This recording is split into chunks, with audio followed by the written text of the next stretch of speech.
So yan mga kabiyero, no, nandito ako ngayon sa Winnipeg. So yan, nagbubuo ako ng trailer.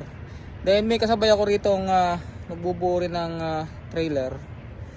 LCB set din. Ito is pinakabatang LCB namin dito sa kumpanya namin. Ito ay batang bata. Siguro yung iba kilala nyo or kilala nung iba. So ito, nagbubuo lang siya ng nag-a-atras lang siya ng truck. Iga-guide ko lang. Then sabay na kaming alis. Ako kasi pupunta ako ng Calgary. Siya naman papuntang Edmonton, Calgary. So yan, nag-LCB na rin siya rito sa amin. Pakita ko sa inyo kasi. Ito yung truck niya, Kenworth. Owner operator na din itong batang to eh. So yan, LCB. Kilala niyo yan. Kilala niyo yung batang yan. Mapera na yung batang yan eh. Mapera na.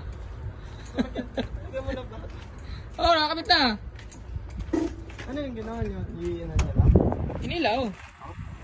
Atras mo na lang. Adjust mo muna axle. Ako muna kabit. Atras mo muna axle. Nakano na to? Oo, hindi. Lubog mo lang. Wow. Pinakabatang LCB yan. Ilang taong ka na, Brent? 25. Oh, 25 pinakabatang LCB yan. Mapera na itong batang to. 2 trailer nang kaya eh. Hindi na isa eh. Ayaw mo na, kahukap ka na. Ayaw mo na mag single trailer. Ayaw mo na. Ayaw mo na mag single trailer. LCB ka na lang ngayon. Ito na lang, LCB na, wala nang singlean. Wala na single. Ayaw mo na sa US ha.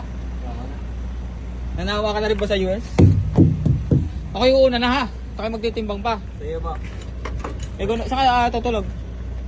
Tatry ko sa Davidson. Davidson? Baka may karoon Grand Cal. Hindi naman ako nagmamadali.